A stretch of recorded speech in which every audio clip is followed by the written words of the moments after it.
La fuerza simbólica es una forma de poder que se ejerce directamente sobre los cuerpos como por arte de magia, al margen de cualquier coacción física. Pero esta magia solo opera apoyándose en unas disposiciones registradas, a la manera de unos resortes, en lo más profundo de los cuerpos. Bourdieu, la dominación masculina.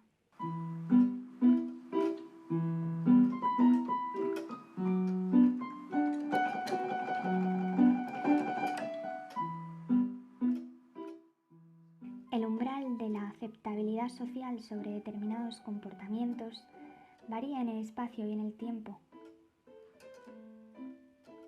¿Cómo ha variado la aceptación sobre la violencia contra las mujeres en España?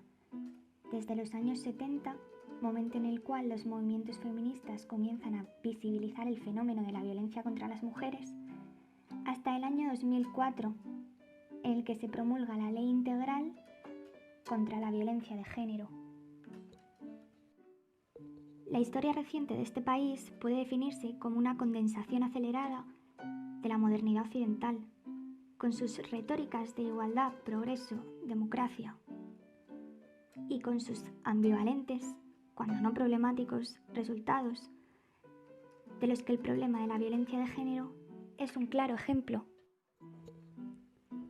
Vamos a ver cómo han ido evolucionando las definiciones propuestas por los dos principales actores, feminismo e instituciones, sobre la violencia y cómo sus posturas han configurado el discurso político y la entrada del problema en la agenda pública. Primero, veamos las líneas generales propuestas por la literatura para la definición del concepto violencia de género. Sobre las mismas se articulan las diferentes versiones presentadas por los actores. La violencia de género se deriva de la desigualdad de poder entre hombres y mujeres. La violencia busca eliminar los obstáculos que se oponen al propio ejercicio de poder. Es un rasgo social a la vez que un fenómeno individual. Hannah Arendt recuerda que la violencia se utiliza siempre con un carácter instrumental, con un fin de dominación. La violencia de género es estructural e ideológica. No es natural, es aprendida. Se manifiesta a través de la reproducción de esquemas asimétricos de poder y de categorías binarias con valores y hábitos adscritos a cada género. La violencia de género está por todas partes, en los hogares, la calle o el trabajo. Afecta a todas las mujeres, tiene influencia colectiva. Es tolerada socialmente, pasa desapercibida e inadvertida.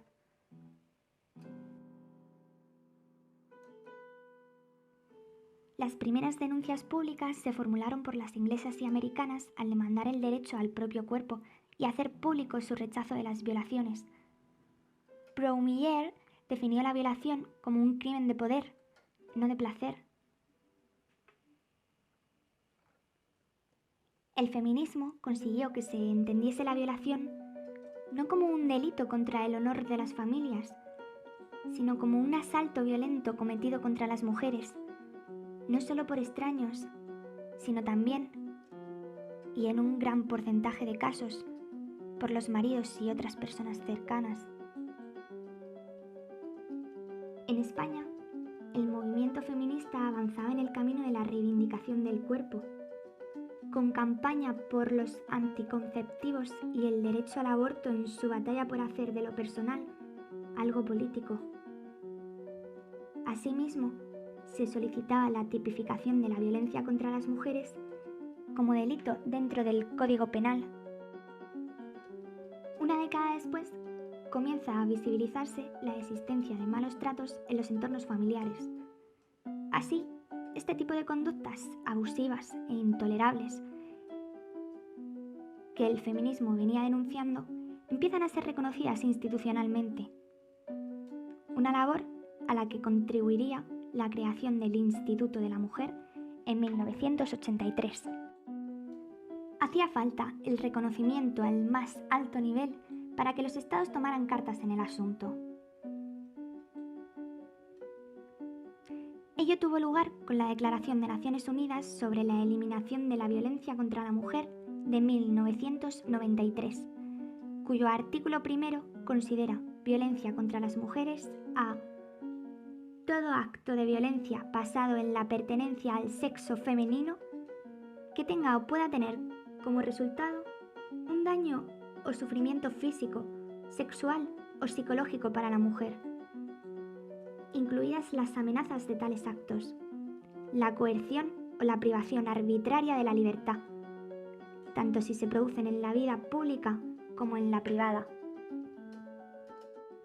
A partir de las declaraciones de la ONU, el Parlamento Europeo aprobó una serie de resoluciones, entre las que destacamos la A4-250/97, sobre una campaña de tolerancia cero ante la violencia contra las mujeres. En esta resolución se emplea por primera vez el término violencia doméstica. Además de estas declaraciones, llegadas del macronivel de decisión, en España tuvieron lugar al menos dos factores más que fueron determinantes en la transformación de la violencia de género de un problema privado a uno público. En primer lugar, las intensas movilizaciones del movimiento feminista acaecidas desde la década de 1970. En segundo lugar, y fruto de la intensa movilización, los medios de comunicación acaban por interesarse por el fenómeno. En 1997, la denuncia en televisión por Ana Orantes de su crónica situación de maltrato y su posterior brutal asesinato a manos de su marido se tildó como hecho determinante en el salto de esta problemática del entorno feminista al entorno mediático. Actualizada diariamente por los medios de comunicación como un suceso escandaloso impropio de un país democrático desarrollado, la violencia contra las mujeres, reducida ahora a violencia doméstica, se convertía en una cuestión a gestionar por el Estado. No obstante, este abordaría su gestión con carácter de emergencia. Así fue que se incluyeron planes, estructuras y acuerdos que permitían comprometer los esfuerzos del gobierno para evitar única y exclusivamente los asesinatos. El Partido Popular pone en marcha el Plan de Acción contra la Violencia Doméstica de 1998. El plan establecía 6 áreas de actuación, entre ellas una de investigación, mediante la cual se comenzaban a elaborar una serie de módulos estadísticos para recoger los datos referidos a la violencia y para conocer cuántas mujeres eran víctimas de la misma. Llevar una contabilidad eleva el fenómeno de anécdota a categoría, conduciendo a su mayor visibilidad. Se transformó la percepción tradicional de que el maltratador era un problema de la víctima y por ende privado, para reconocer que el problema era del maltratador y por tanto de la comunidad. Si en otros tiempos la violencia era una herramienta de dominación masculina incuestionable, ahora se convertía en un exceso, una interferencia en el orden de la reproducción de la sociedad actual.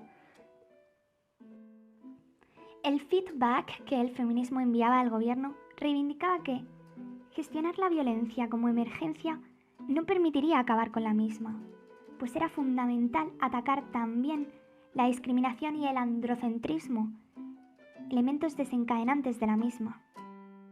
El feminismo propuso el uso del término violencia de género, con el cual pretendía que se estableciese la conexión de este tipo de violencia con el despliegue efectivo de diferentes modelos de género que se manifiestan mediante la sucesión de procesos relacionales basados en la desigualdad de poder. En 2003 se produce un giro radical en el gobierno. Este pasa a manos del Partido Socialista.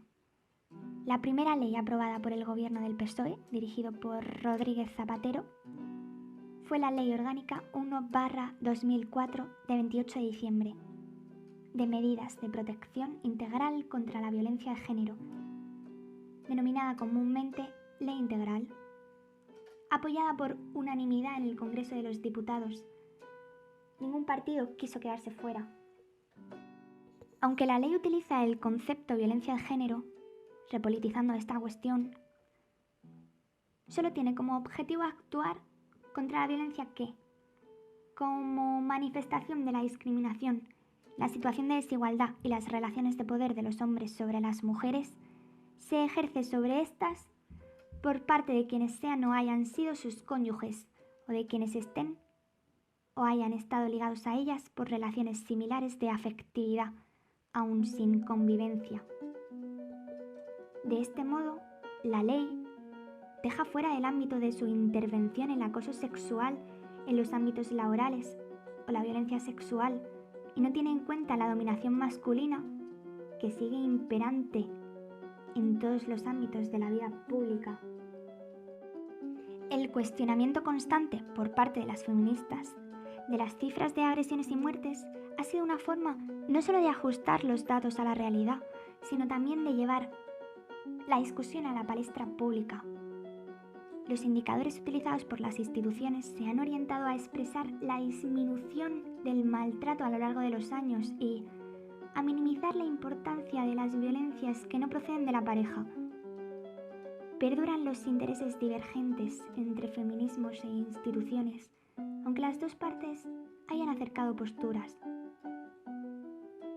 Desde las instituciones parece preferirse que no aparezca en la contabilidad tanta violencia, se hable de muertes o se hable de maltrato.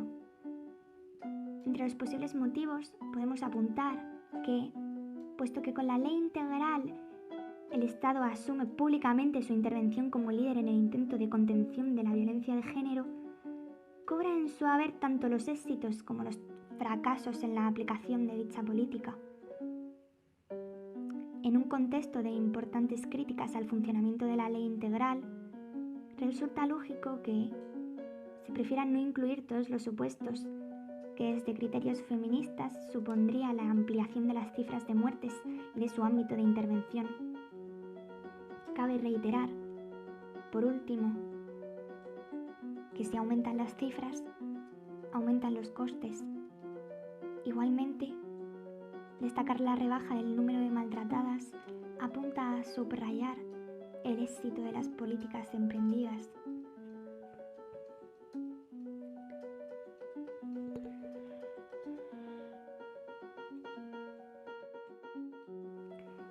Si en vez de cifras hablásemos de mujeres y niñas, si las recordásemos por sus nombres, por sus proyectos de vida y por sus ilusiones, y si en vez de la cantidad de asesinatos detalláramos las circunstancias de sus muertes, el relato sería insostenible.